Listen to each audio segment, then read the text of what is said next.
Numa época em que o corpo da mulher era vigiado, censurado, moldado para agradar terceiros, a maior ousadia dela foi ser ela mesma. Numa TV que pedia rostos bonitos, sorrisos plásticos e tal, ela entregou verdade, força e muita emoção. Essa é a história de Sandra Brea, a atriz que iluminou o Brasil, mas pagou com juros e correção monetária o preço de ser livre.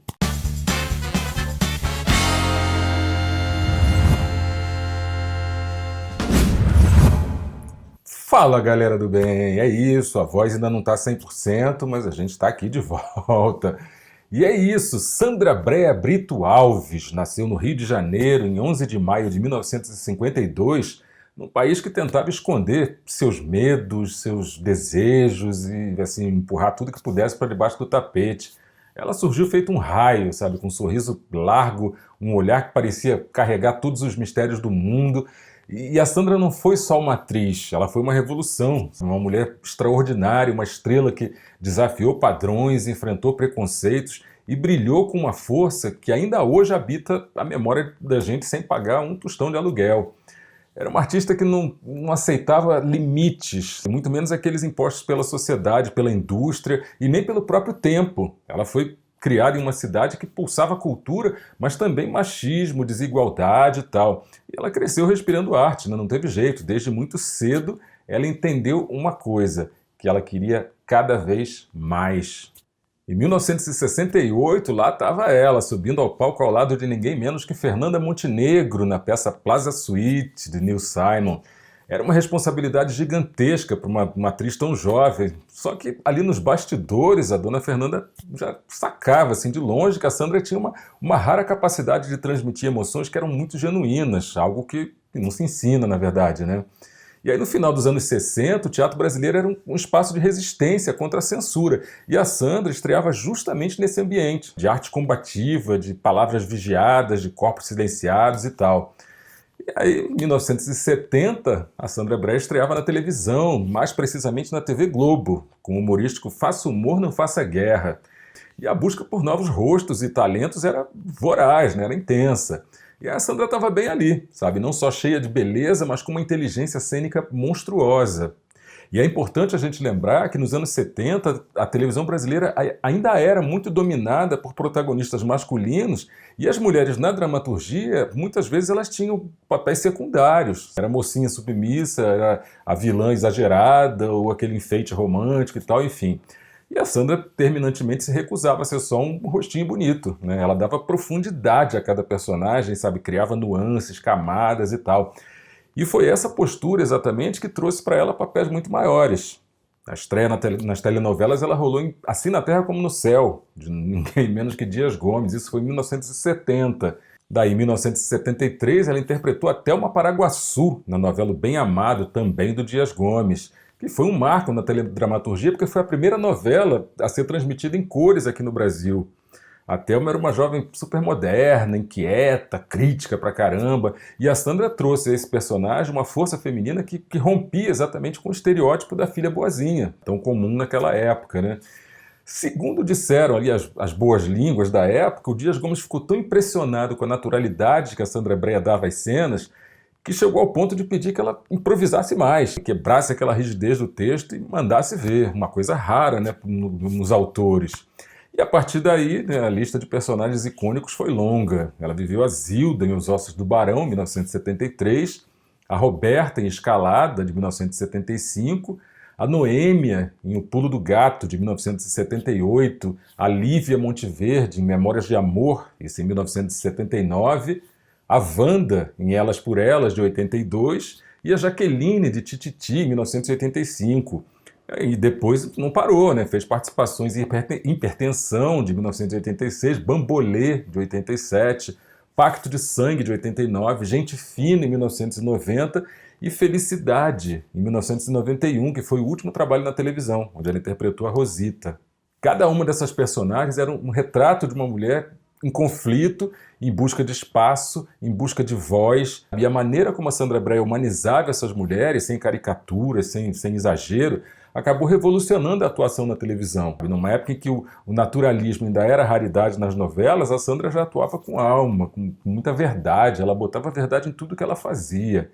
E é óbvio que a gente não pode falar de Sandra Brea sem falar do cinema. Alguns dos filmes que ela interpretou, né, personagens fortíssimos também, como Amada Amante, por exemplo, que foi dirigido pelo Cláudio Cunha e com o roteiro, pasmem, do Benedito Rui Barbosa, flertavam ali com erotismo, sabe? No momento em que o cinema brasileiro, especialmente aquela chamada porno chanchada, estava super em alta, entendeu? Sandra Brea estava ali. E é importante a gente entender que para muitos homens essas obras elas objetificavam a mulher. Para muitas atrizes era uma maneira de trabalhar, sabe, de sobreviver, mas também de exercer certo poder sobre a sua própria imagem. Era uma dicotomia grande ali, sabe? E a Sandra Brea transitava muito bem nesse ambiente, sabe, com muita dignidade, escolhia bem os seus papéis, negociava condições, fugia daquela vulgaridade gratuita e tal. E nos bastidores ela era conhecida assim por não topar fazer cenas desnecessariamente explícitas, sem sentido dramatúrgico e tal. Ela sabia, na verdade, o peso que ela carregava e soube sempre com muita inteligência usar a imagem dela como ferramenta e não como uma prisão. Em 1976, a TV Globo estreou o programa Sandra e Miele, exibido mensalmente dentro daquela faixa chamada Sexta Super Show. O programa era uma mistura de musical, comédia, sabe, trazendo dois grandes nomes do entretenimento, a Sandra Brea, né, e o showman Luiz Carlos Miele. Esse show era gravado no Teatro Fênix, no Rio de Janeiro, e era um programa que intercalava números musicais com esquetes de humor que exploravam muito bem aquelas peculiaridades ali dos relacionamentos entre homem e mulher e tal. E a Sandra e Miele, né, por conta dessa dinâmica toda, eles protagonizavam números musicais incríveis, acompanhados por um balé muito bacana, que foi coreografado na época pelo Juan Carlo Berardi, e por uma orquestra comandada pelo maestro Edson Frederico, um mestre que escreveu arranjos musicais para artistas como Roberto Carlos, Toquinho, Tom Jobim, Milton Nascimento, Vinícius de Moraes, Elis Regina, enfim, gente boa pra caramba aí, tinha arranjo assinado pelo Edson Frederico. E além disso, o programa contava ainda com entrevistas, com debates sobre temas super atuais, sabe, como cirurgia plástica, divórcio e tal, enfim. E isso proporcionava uma reflexão bacana, sabe, sobre exatamente o cotidiano do brasileiro. O último episódio de Sandra e Miele foi uma festa de Réveillon, que reuniu atores e comediantes do elenco da Globo, em apresentações assim super inusitadas, marcando dessa forma o encerramento completo aí do programa. E, na verdade, foi encerrado assim num grande estilo, né, num gigantesco estilo. Então, em 1993, Sandra Brea protagonizou o ato de coragem que eternizou a importância dela muito além da arte, sabe? Num Brasil mergulhado em preconceito, em ignorância, ela anunciou publicamente que era soropositiva. Não para se vitimizar, sabe? Não para se promover, mas para informar e para encorajar. Numa entrevista assim, super histórica, ela disse a seguinte frase: as pessoas precisam saber que o HIV pode acontecer com qualquer um. A ignorância é tão perigosa quanto o vírus. Caramba, né? Essa era a Sandra Brea. E esse gesto, na verdade, ele rompeu um dos últimos grandes silêncios da sociedade brasileira naquela época. E Sandra Brea é uma mulher que já tinha enfrentado a censura moral, sabe, e os preconceitos de tantas formas. Ela mostrou mais uma vez a gigante que ela era. Sandra Brea deixou a gente em 4 de maio de 2000, aos 47 anos, cedo pra caramba. Mas talvez assim no tempo certo, sabe? Porque certas estrelas que brilham tão intensamente, elas não podem permanecer muito tempo aqui entre a gente. E ela deixou um legado múltiplo. É uma atriz brilhante, uma mulher livre, um símbolo de resistência, tanto no teatro, quanto na TV, quanto no cinema, quanto na vida. A Sandra Brea ensinou que beleza não é submissão, sabe? Sensualidade não é vulgaridade. A arte, para ser verdadeira, ela precisa ser corajosa. Hoje, mais do que nunca, a gente precisa lembrar de mulheres como ela, sabe? Mulheres que ousaram ser livres antes que o mundo estivesse preparado para a liberdade. Algumas estrelas, elas brilham com tanta intensidade, sabe, que elas parecem querer viver tudo de uma vez só. E a Sandra Brea foi assim.